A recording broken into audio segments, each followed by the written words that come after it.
News at 6. Good evening. I'm Alicia Barnes. I'm Ben Hoover. Cleaning up in the Northeast tonight. Sheriff Leon Lott detailed 14 recent arrests, including citations for drugs, robberies, and murder. ABC Columbia's Beth Russo is live now at the Sheriff's Department with more. Beth. Hey, Ben and Alicia. You know, just less than 2 weeks ago, Sheriff Leon Lott's opponent in the upcoming election, James Flowers, released a statement highlighting the recent uptick in crime in the northeast part of Richland County. Well, today, Sheriff Lott released his own statement saying that the department has made 14 arrests in 8 incidents stemming from violence in the northeast part of the county since the start of 2016. A murder on Seton Hall Drive and an innocent bystander shot in a Publix parking lot on Hardscrabble Road. Just 2 examples of crime occurring in northeast Richland County that has the Sheriff's Department on high alert. If a crime is committed, we are going to act. We're going to get involved. That's what we do. According to Lieutenant Curtis Wilson, a significant portion of the 14 arrests are related and stem from a new trend in drug robberies among the youth. There was a party on December 26th. From that party, 6 of these incidents were all related. This is culminating from our investigators continuously staying on the case to arrest all those that were involved in these incidents. Wilson says that while the crimes are happening in a common corner of the county, many of the suspects are from other locations. You know, the majority of the arrests that we made are of individuals who come from outside of the Northeast area into Richland County to create crimes. Wilson explains that the recent arrests highlight the importance of vigilance and community tips. When we get information that there's a crime committed, as long as we can find out exactly a description, a name, a location that they probably fled to, anything like that also helps. Now, to report crime or suspicious activity in that or any other part of the county, you're asked to call Crime Stoppers at 1-888-CRIME-SC. Live from the Richland County Sheriff's Department, Beth Russo, ABC Columbia News. All right. Thank you so much, Beth. Deputies say a dispute between a man and a woman turned violent this morning. Take a look. According to the Richland County deputies, Denario Pond broke into a home on Percival Road and assaulted a woman. Investigators say the woman then grabbed a weapon as Pond ran off. Deputies in the area were able to track down and arrest Pond. He's now charged with burglary and criminal domestic violence of a high and aggravated nature. A firefighter in the PD died on Sunday after falling off of a fire truck, which investigators say then accidentally backed over him. It happened during the response to a house fire in Conway. Chris Ray, a firefighter for 6 years, was pronounced dead at the scene. Ray leaves behind a wife and 2 daughters. The South Carolina Highway Patrol's multidisciplinary accident investigation team is looking into what happened on Sunday. Inside the State House tonight, the budget takes center stage. The House took up the state spending plan this afternoon. The big question, of course, how will the lawmakers pay for road repair? Our Jennifer Reddy joins us here in the studio with any sort of progress they made with spending or deciding where to spend the people's money. Yeah, Ben and Alicia, today representatives did make some movement on the nearly $7.5 billion spending plan for the fiscal year starting July 1st. The original proposal includes funding towards roads, flood recovery, and a pay hike for state employees. The House passed several sections of the budget without any debate and also started making progress on amendments to help fix South Carolina roads. Lawmakers approved a measure that calls for the Department of Motor Vehicles to transfer $100 million to the State Highway Fund. That will add to the roughly $250 million already suggested in the budget to go towards fixing the state's roads and bridges. While we did not see any major debate on roads funding today, lawmakers say they expect to reach a more in-depth discussion this week to find a more permanent solution. Members wishing to vote. It does leverage more money for roads, but not in a stable, recurring, permanent revenue source. It just adds a little bit more to that line, so they're a little bit more than the $400 million that has been planned in the Senate. Our struggle is roads are always a long-term project, and we're trying to fund them in a 18 to 20-month budget cycle. So in other words, they start debating the budget in November. It takes effect July 1st and runs another 12 months.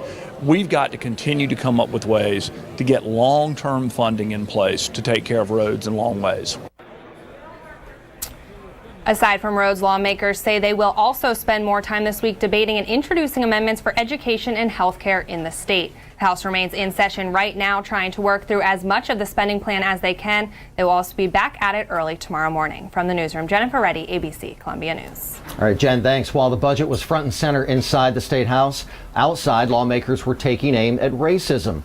Dozens gathered at the State House to mark the occasion. While the event began back in 1966, this is the first time our state has participated. It's an effort to show the nation how the state is moving in a positive direction and the ending of barriers within race relations. Many South Carolinians are taught, to love one another. They're taught the golden rule, to do unto others as you would have themselves do unto you. So if we could practice those rules, that would be great. And everyone, if we could just do that, we would be a great society. End Racism Day culminates in just a few minutes with a film presentation at the Nickelodeon. All right, so you know how it goes. What a difference a couple of days can make in South Carolina. After a warm Saturday, we woke up on Sunday and thought, what happened? That too. It was one of those days where you felt like, okay, do I put on the heat or do we just sit here and we're cold? Right. Because it's just, you don't want a high power bill. You're going from the heat to cool. Yeah. Chief Meteorologist John Farley joins us live right now in the Weather Center with a look at our current conditions. Hey, John. We ran the heat. Did you? That's what we did, yeah. And we're all going to need to run it tonight because we're dipping down into the 30s. Starting with this evening. Here you go. A little bit breezy, but the wind that's out there, see the flags on top of the State House? The wind's going to die back. And as it does, it's going to allow temperatures to fall fairly quickly. Here's a look at what's going on. It's 60 out there right now, but notice the humidity. It's way down there, 21%, so it's dry. So as the winds die off, any heat that's next to the ground will readily escape out into space. So that's where we go. Here we go. The next several hours, by the time we get to midnight, we'll be flirting with the 30s, or 11 o'clock we'll be flirting with the 30s. And then overnight tonight, here we are, 34 degrees here in Columbia, meaning the cold spots will be down around freezing, so there'll be frost all over the place. So if you were one of those early people who got your plants in, you want to protect them tonight because this will be a night where the frost could do some damage. So just be aware of that. But I will tell you, it won't last. This is one and done here. Notice tomorrow, frosty start, but this is one of those days where we say the thermometer is long.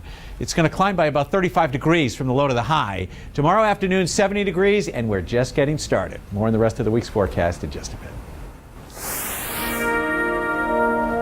Thank you so much, John. Well, the Midlands could be at risk of getting hit by an outbreak of the Zika virus. A Washington Post article released today listed the capital city as one of several in the southeast as, quote, moderate risk for an outbreak this summer of the mosquito-borne illness. The Zika virus presents as flu-like symptoms in most people, but can cause birth defects if pregnant women are infected. President Barack Obama made history in Cuba today. The commander-in-chief was shaking hands with Cuban President Raul Castro. Today, then the pair spoke together at a joint news conference. Yeah, not everybody's happy about this visit. ABC's Marcy Gonzalez is in Cuba with more. A historic handshake in Havana with the national anthems of Cuba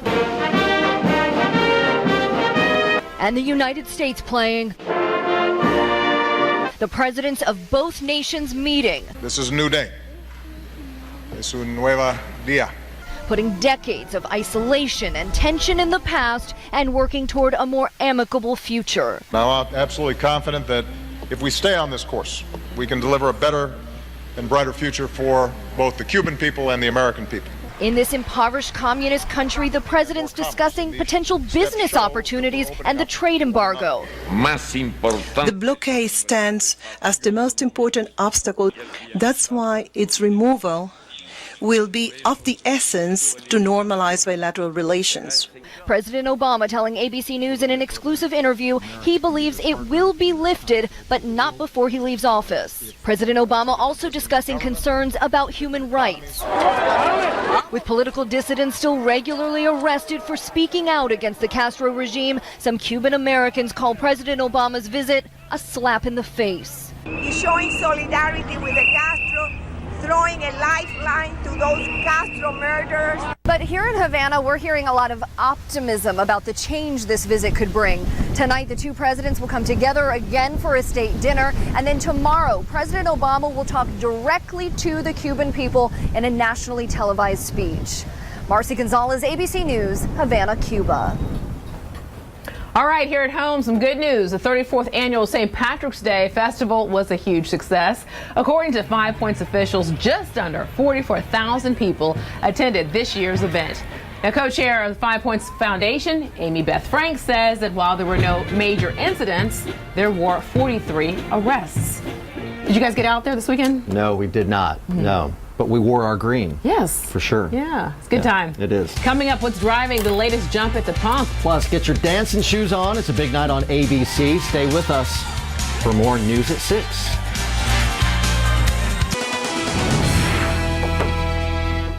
Might want to get ready to feel a little more pressure at the pump. The average price of a gallon of gas has jumped 17 cents in only 2 weeks. The average now sits at $2.02. Nationally, higher demand for gas and an increase in crude oil prices are reportedly the driving force behind this latest rise. AAA says the capital city is sneaking pretty close with an average price of $1.79 per gallon. All right, you still have time to make a change, but come Wednesday, some of you may notice your Kindle cannot access the internet. That's because you didn't get the update in time. Well, Amazon says if you don't update your e-reader before tomorrow, it will not be able to download books and it won't be able to connect to the internet. Now, the update affects Kindle models made in 2012 and earlier. Dancing with the Stars is back. Season 22 is kicking off tonight right here on ABC Columbia. This year's celebrity cast features football legends, stars of music, media, and television. Plus, you'll see some familiar faces at the judges' stand and some surprise celebrity guest judges. I guess they're pretty as well. Get ready to boogie tonight beginning at 8 p.m. Well, there you see Kim Fields. Yeah, Tootie's back. She is. She's doing very well, too, on the reunion show, The Real Housewives of Atlanta. I was glad that she was able to hold her on. Yes, I mean, she really held her own, so we're happy to see Tootie, yes. All right, how chilly is it going to get tonight? And will we watch Dancing with the Stars with all of you? Of course we will. Chief Meteorologist John Farley up next with a look at your 7-day forecast. Stay with us.